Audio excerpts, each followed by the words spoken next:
Welcome to Career and Leadership Real Talk, the no-nonsense guide for ambitious managers who want to have more impact and progress their career. I'm Pamela Langan, a job search coach and expert CV writer specialising in helping frustrated professionals land the jobs and pay rises they know they deserve. And I'm Jackie Jagger, a leadership and mindset coach specialising in helping newly promoted and new to role leaders to avoid the dickhead trap and lead with confidence. Between us, we've helped hundreds of leaders and managers to find new roles, take ownership of their careers, and handle the challenges that job searches and leadership responsibility inevitably bring. And now we're joining forces to share with you what we know has worked for our clients. Hello and welcome to this week's episode. Today, we are talking about how to be direct without being perceived as difficult. And the reason this has come about is because at the moment we're running a free 5-day career clarity challenge. And this has come up for quite a few of the participants. They've asked questions around it. And lots of people are wondering about best approaches and what they can do in order to get their point across without being seen as difficult in the workplace. So when we were talking about this and when we were discussing it on one of the challenge lives, this is something that Jackie really recognised in her own career. So what was it that particularly came up for you? So this was something where early in my career, I've always been direct. I'm direct now. I was direct then. But what I recognised was that in the context of my career, over time, I think I've become better at being direct without being perceived as difficult, and being direct in a way that allows me to build really good relationships and for it not to hold me back. And I think it's taken a while for me to find some of those things. So I really recognized somebody saying that was a challenge and a barrier for them in their career, because I certainly had that feedback numerous times in my career. And I think at the early stage, I would have been described as direct, but perhaps some of the other words that people might have used might have been challenging, opinionated, blunt, quite far towards the direct side. And while now people would still describe me as direct, the more common descriptors now are practical, down to earth, cuts through the nonsense, talks sense, simplifies things. So I think now the directness that I have gets seen more often, not by everybody. Not everybody is grateful for my direct nature, but more often now it gets seen as a positive overall, whereas then it definitely, with some people certainly, created the perception that I was difficult or ran the risk of that, and that could impact on relationships. Yeah, it's a really interesting one, isn't it? That people, if you are direct, people will perceive you as being difficult. And I think sometimes it's not that you are actually being difficult or that people are being difficult. It's more that those people don't want to hear those messages. People get really uncomfortable with the directness, don't they? And it's almost, it's easier to go all around the houses and be a little bit fluffy than it is to be direct. Have you seen that? Yes and no. For some people, that's naturally where they would lean. And we saw that in the challenge where other people were saying, I'm the opposite. I find it quite easy to build relationships and to get on with people. But then I find it quite hard if I need to be more challenging or have a more direct conversation. So for those people, absolutely, I think what you're sharing is true. But there's the flip side. And what's interesting is that I think there is also a difference that is gendered with this. So as a woman, if you are more direct, then that can be perceived differently than a man displaying the same behaviors. And for women, especially, I think it is really important to be able to find that balance, because there are certain gender biases and unconscious bias that there are certain assumptions that are made. And if you don't then fall into that stereotype, then sometimes people don't know what to do with that. And it's often not a conscious thing, it's not a conscious awareness, but there can be a different standard that can be applied. Yeah, and I think that's quite true, isn't it? And in the workplace that you do get all of those different dynamics.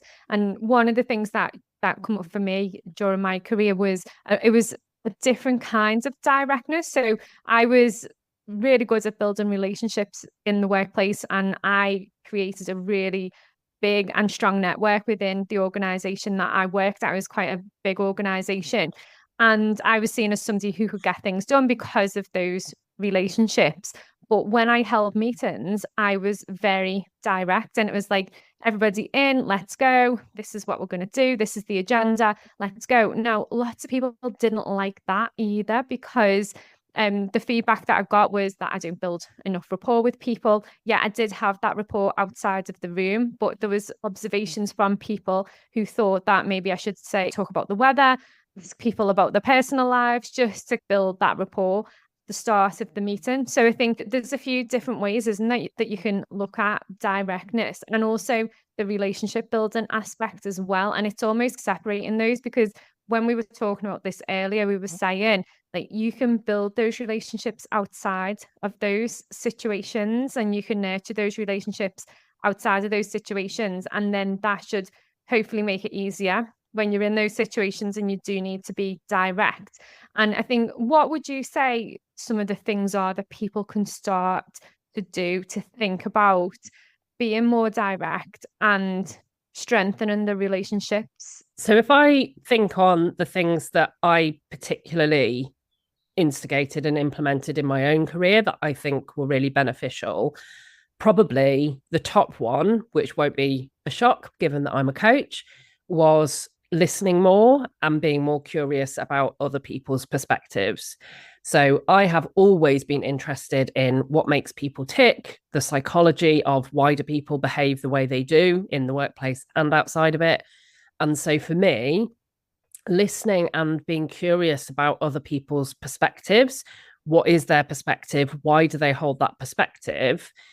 But also having empathy for those situations that you were describing, where sometimes people don't feel comfortable having a difference of opinion. I've always been very comfortable holding a different opinion to somebody else. I don't feel the need to try and make them come to my opinion or vice versa. I find that quite interesting, understanding why do we hold different opinions and perspectives. It took me probably longer than it should to realize that not everybody is as comfortable with different perspectives and different opinions being voiced, because there can be a perception that is a disagreement. For me, it's fine to hold a different view, a different opinion.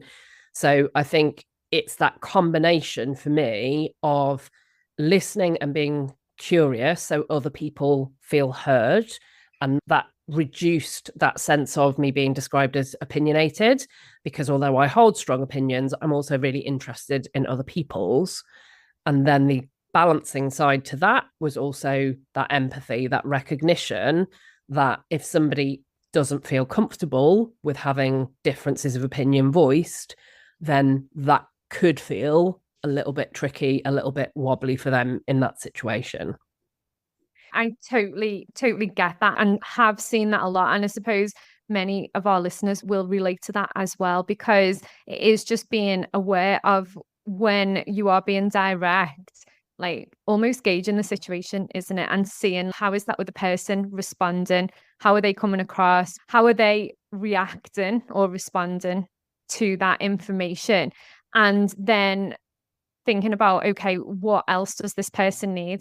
Do we need to have a further conversation? Do they need more of an understanding? What is it that's going on? And I suppose by doing that and showing that level of empathy and really leaning into what they might need in order to take that message in a better or a different way, is showing that you care. And I suppose that comes back to the radical candor that we've talked about before on the podcast.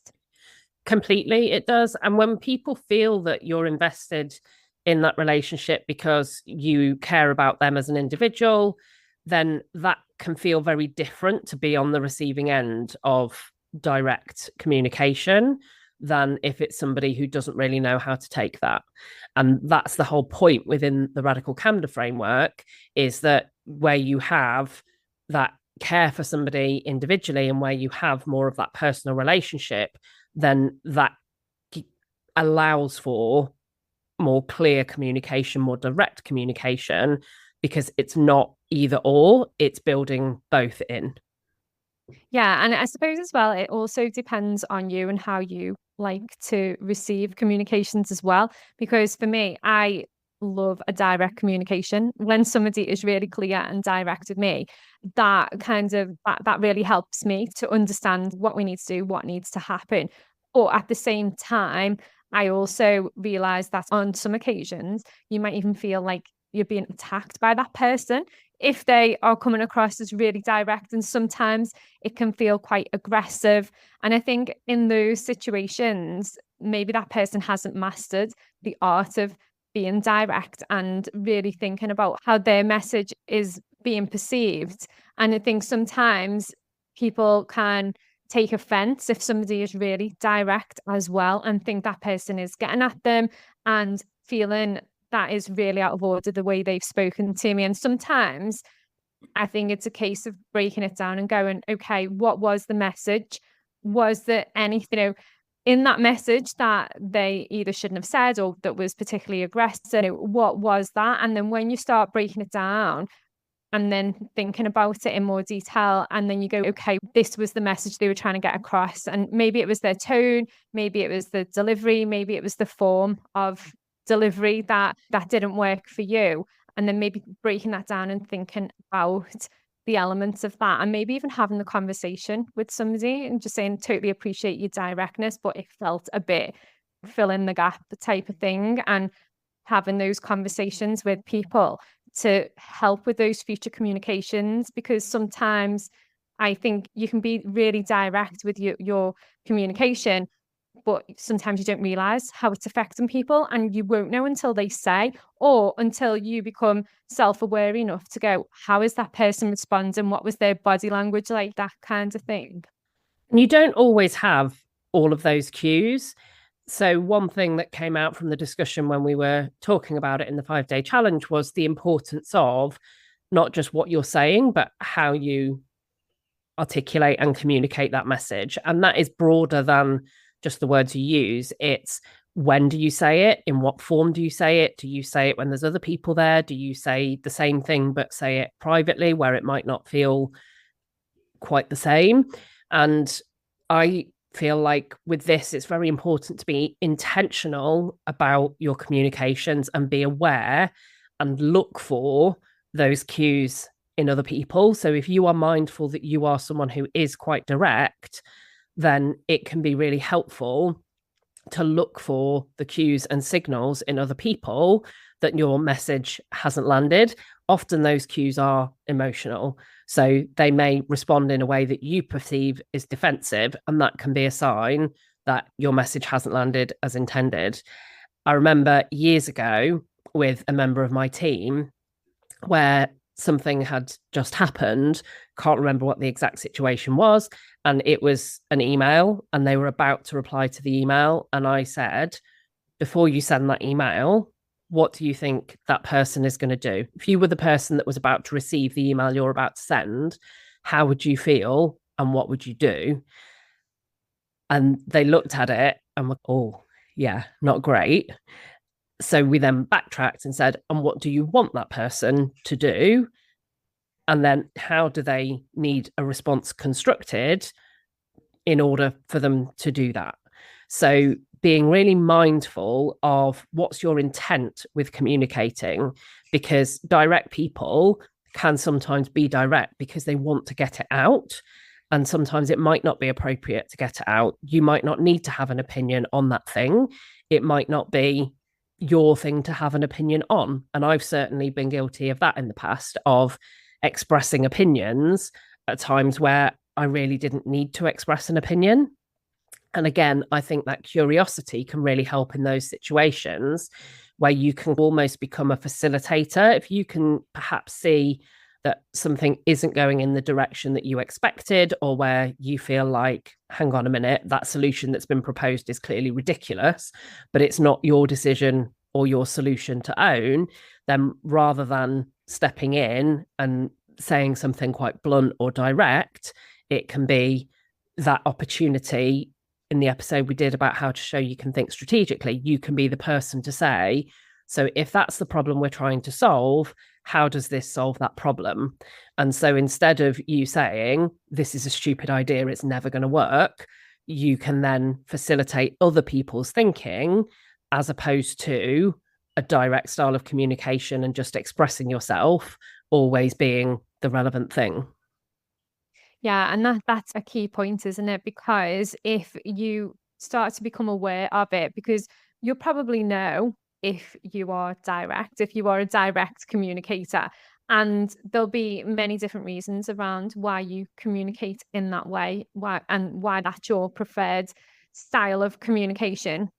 And I think the key thing is just becoming really aware of how those communications are received, and it can make such a huge difference in a really short space of time. Like, I've seen so many people who are really direct and sometimes unaware of how their messages are received start to become more self-aware and think about it, and their kind of reputation and status can change like literally overnight in the workplace once they start showing that they care and they start being more self-aware and thinking about how those communications are received. It makes such a difference, and it is just a very small change. And sometimes, because we get so wrapped up in the day to day and it's like, we need to do this and this. I've been guilty of it in the past, where I've got people together and said, this is what needs to happen, this is what we're going to do, this is what you need to do, this is what I'm going to do. Oh, by the way, hello, hope you've had a great day. Because you sometimes you can get so wrapped up in it.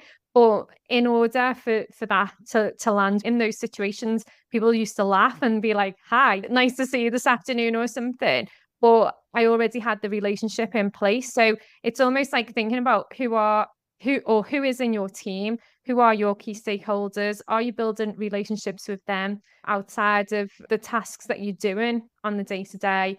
And then they get to know you, you get to know them. And sometimes as well, you can then see how people like to be communicated with. And not everybody likes a direct communication. A lot of people will, but some people don't, because for whatever reason, it doesn't land well with them. And that's their preferred style. So it's almost, you can find that out from building those relationships too. And when you know other people's preference, you can also be mindful of when situations might become a bit of a trigger for there being a mismatch between your natural style and their natural preference for receiving communication. So I know that if I'm under pressure and up against a deadline, then all the people skills that I have exit the building temporarily until that is done. And I'm very task focused. And my communication style will tend to reflect that. If I'm not mindful and intentional, that's what's happening. And nobody is perfect. Nobody gets this stuff right all the time. And my perception back then was that I needed to be less direct. In reality, what I needed was a broader skill set. I needed more approaches that I could select from at the relevant times. So the issue was never to be less direct. The issue was to consider, how can I be direct in a way that's true to me, but that also meets the needs of the context and the situation at work? So a lot of it is about dialing up strengths and skills, developing strengths and skills that are not there yet. And for me, my directness, when I'm at my best and when things are going well, is really counterbalanced by the fact that I have a lot of care and compassion. I do care deeply about people. And also the fact that I like to have fun and to not take myself or situations too seriously. And so if I'm under pressure, sometimes those things drop away, and that then becomes a problem in terms of my directness being perceived as difficult. Whereas if I'm mindful and intentional, or if things are just going well anyway, then those things come to the fore. So I think people can also reflect on, what can I either develop or dial up, and what situations might naturally be fine for me, and when might I need to be more intentional and dial those other things up. Yeah, I think that's just like a perfect summary of what you need to do in order to make sure those messages or those communications are landing well. In terms of some key takeaways, what can people do? Where can they start? What would you say maybe the top 3 things are that people can think about? So probably the top 3 for me would be the listening piece. So listen and be curious about other perspectives. What is prompting this view of you as being difficult? Really seek understanding of what is going on. Then I think the empathy of really consider other people's preferences and how you can deliver communication in a way that is appropriate to the context and the situation that you're communicating with people in. And then the third is to really look at dialing up or developing other aspects that will allow your directness to sit as part of who you are and not as your whole identity. Yeah, that's absolutely perfect. And I think if people are listening and they're thinking that they need some support with this, then definitely get in touch. And from a team perspective, we run disc workshops and disc days where we can do a profile across the whole of your team so people can really understand preferences, and you get a little bit of an insight into how people tick and how you can work better together. So if you do need that kind of support for your team, then get in touch and we'll give you all of the information. And as usual, thank you for listening, and please do share it with anybody that you think might find it useful. And don't forget to rate and review us on your favorite podcast platforms. And we'll be back next week with another episode. Exciting news from us. If you're an ambitious leader or manager earning 50k or more and you're ready to take your career to the next level, we have an opportunity for you. Introducing Catalyst Career Club, your secret weapon for unlocking career success.